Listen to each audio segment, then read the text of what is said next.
कैसे हैं आप सब।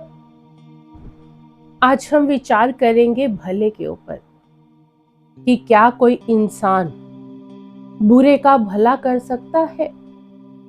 अगर कर सकता है तो कैसे, इस विचार को जानेंगे हम गुरु नानक देव जी की एक सच्ची घटना के जरिए। अक्सर हम सबका विचार होता है कि जिसने हमारा बुरा किया है हमने भी उसका बुरा ही करना है, हमने उसका भला नहीं करना। लेकिन संत महात्मा हमें समझाते हैं कि नहीं, जिसने तुम्हारा बुरा किया है तुम उसका भला ही मांगो, तुम उसका अच्छा ही करो। क्योंकि भले का उलट क्या होता है लिख कर देख लो। भले का उलट होता है लाभ। कहते जो 24 घंटे मालिक से सबका भला मांगता है वो हमेशा लाभ में ही रहता है। इसीलिए तो गुरु घर की वाणी में कहा गया है, नानक नाम चढ़दी कला तेरे भाने सरबत दा भला। कहते चढ़ती कला में वही रह सकता है जो सरबत का भला मांगता है, जो सबका भला मांगता है। इसे हम गुरु नानक देव जी की एक छोटी सी घटना से सीखते हैं। एक बार गुरु नानक देव जी और भाई मर्दाना और उन्हीं के साथ बालाजी तीनों कहीं जा रहे थे। अब गुरु नानक देव जी और भाई बालाजी आगे आगे चल रहे थे और भाई मर्दाना जी थोड़ा पीछे चल रहे थे। इतने में एक घोड़सवार आया और उसने भाई मर्दाने जी को बहुत जोर से टांग मारी और साथ में कहा, कुराही का डूम। ये कहकर वो वहां से चला गया। अब जब गुरु नानक देव जी ने पीछे मुड़कर देखा तो भाई मर्दाना जी नीचे जमीन पर गिरे हुए थे। उनकी पगड़ी भी उतर चुकी थी और हाथ से रबाब भी नीचे गिर चुकी थी। तो बाबा गुरु नानक देव जी ने पीछे मुड़कर आए, भाई मर्दाना जी को उठाया और कहा कि देखकर चला करो। जो रास्ते पर देखकर नहीं चलते वो अक्सर ठोकर खा जाते हैं, वो अक्सर गिर जाते हैं। तो भाई मर्दाने ने कहा कि ऐसा कुछ नहीं है सतगुरु, मैं तो आपके पीछे पीछे ही चल रहा था, लेकिन ये जो घोड़सवार अभी पास से गुजरा है इसने मुझे बहुत तेज, बहुत जोर से टांग मारी है। आज मैं बहुत दुखी हूं सतगुरु, क्योंकि आज इसने कहा है तू कुराही का डूम है। सतगुरु मैं तो हूं आपका डूम, मैं तो हूं ही जात से मरासी, लेकिन उसने आपको कुराही कहा। कह रहा मुझे इस बात का बहुत दुख है, जबकि आप तो सबको सही रास्ते पर चलाने वाले हो। कुराही का मतलब होता है जो दूसरों को गलत रास्ते पर डाल दे। कहते सतगुरु आप तो सबको रास्ते पर डालने वाले हो, आप तो सही मार्गदर्शन करने वाले हो, तो इसने आपको कुराही क्यों कहा? आज मैं बहुत दुखी हूं, एक कृपा करो, मुझे ताकत बख्शो कि मैं इसके बारे में जो बोलूं वो सच हो जाए।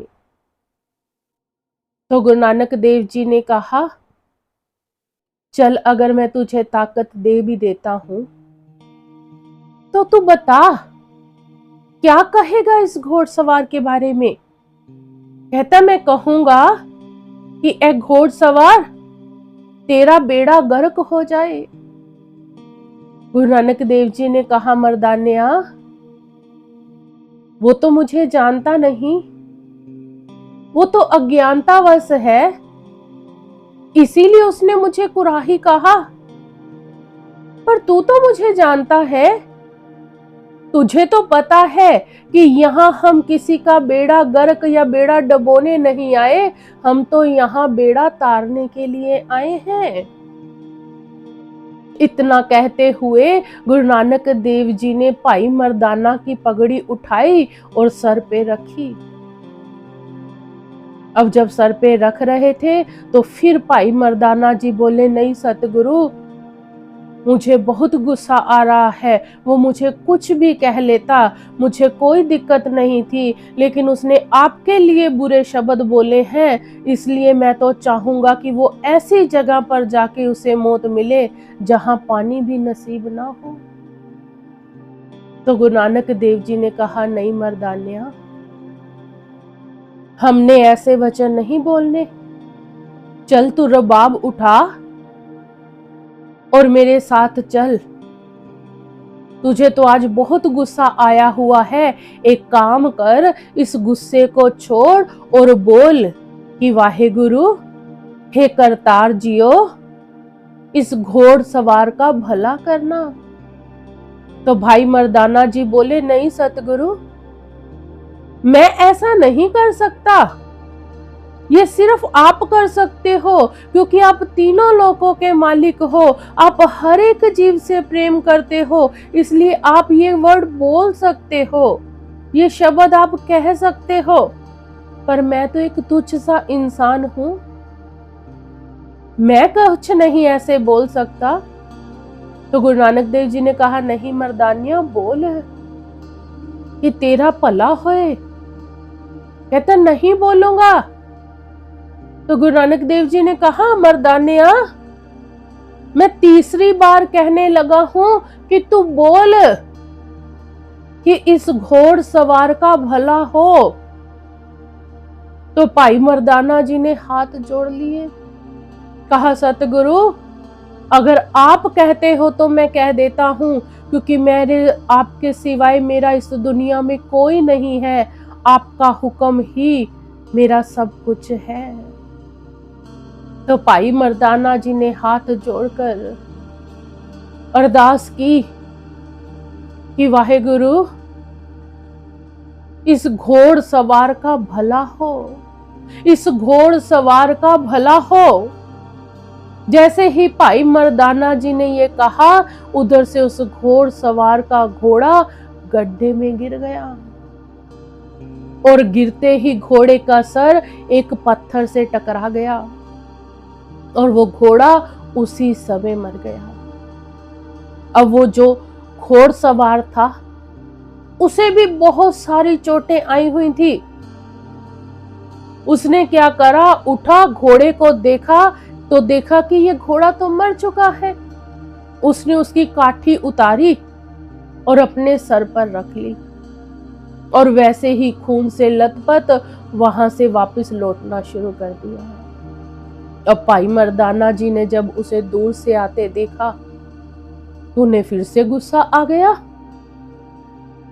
तो एकदम से बोला कि सतगुरु देखो, वो घोड़सवार सामने से आ गया, हम 3 लोग हैं, एक एक बाजू आप पकड़ना, मैं उसके सर पर ठोकरें लगाऊंगा। तो बाबा गुरु नानक देव जी ने कहा, नहीं मर्दानिया, हमने उसके सर पर ठोकरें नहीं लगानी, चल अगर तू कहता है तो उसके मन पर ठोकर लगाते हैं, उसे हमेशा के लिए ही सुधार देते हैं। तू रबाब बजा और मैं कीर्तन करता हूं। वही हुआ। जैसे ही वो घोड़सवार नजदीक आया, भाई मर्दाना जी ने रबाब बजानी शुरू कर दी और गुरु नानक देव जी ने कीर्तन करना शुरू कर दिया। आप जी ने फरमाया, कमर कटारा बंकरा, बंकरे का असवार, गर्भ न कीजिए नानका, मत सिर आवे पार। कहते हैं घोड़सवार क्यों इतना गर्व करता है? घोड़े की जिस काठी पर तू बैठकर जा रहा था, जिस पर इतना गुमान कर रहा था, अब वो देख वही काठी अब तेरे सर पर है। क्यों इतना गुमान करता है? कि राह चलने वाले इंसान को तू इंसान ही नहीं समझता है? इतना गुमान अच्छा नहीं है, क्योंकि उस परमात्मा की खेड़ का कुछ नहीं पता किस समय वो कौन सी खेल खेल जाए। वो तो 1 मिनट लगाता है राजा को रंग और रंग को राजा बनाने में, उसे देर नहीं लगती है। वो मिनटों में बाजी पलट देता है। जब ये गुरु नानक देव जी के वचन उस घोड़सवार ने सुने तो एकदम से वो गुरु के चरणों में गिर गया, माफी मांगने लगा कि मुझे माफ कर दीजिए, मेरे से बहुत बड़ी भूल हो गई, आज के बाद मैं ऐसा कुछ नहीं करूंगा। तो गुरु नानक देव जी ने उसे उठाया और कहा, ठीक है, अगर तू पुल्ला है तो हम तुझे बख्श देते हैं, पर आज के बाद कभी भी किसी के साथ कुछ गलत मत करना। फिर गुरु नानक देव जी ने भाई मर्दाने को कहा कि देखा, अगर बुरे का भला करेंगे तो उसे हम सही रास्ते पर ले आएंगे, और अगर बुरे के साथ बुरा करेंगे तो वो और ज्यादा बुरा करेगा। इस कहानी से, इस घटना से हमें ये सीख मिलती है कि हमने कभी भी बुरे का बुरा नहीं करना है, हमेशा बुरे का भला ही मांगना है। एक संत महात्मा तो कहते थे कि अगर तुम्हें कोई गालियां देता है तो उस भगवान के आगे हाथ जोड़कर उस बेचारे के लिए अरदास किया करो, उस पर तरस खाया करो कि हे मालिक, इस नादान को माफ कर दो। पहले ही नहीं, पता नहीं कौन से कर्मों के कारण ये इस संसार में बंधा हुआ है, आज इसने मुझे और गालियां निकाल कर और अपने कर्म बना लिए, इसे माफ कर दो। जब ये सोच हमारे अंतर में आ जाएगी तो हम चाहकर भी किसी दूसरे का बुरा कर ही नहीं सकेंगे। और ये सोच तब आएगी जब हम किसी साध की संगत करेंगे, जब हम उसकी भजन बंदगी करेंगे, ये सब कुछ संभव होगा। तो फिर क्यों ना हम भी साध की संगत करें, उनकी शिक्षा पर चले, हमेशा बुरे का भला ही करें ताकि हमारा भी भला ही हो। धन्यवाद।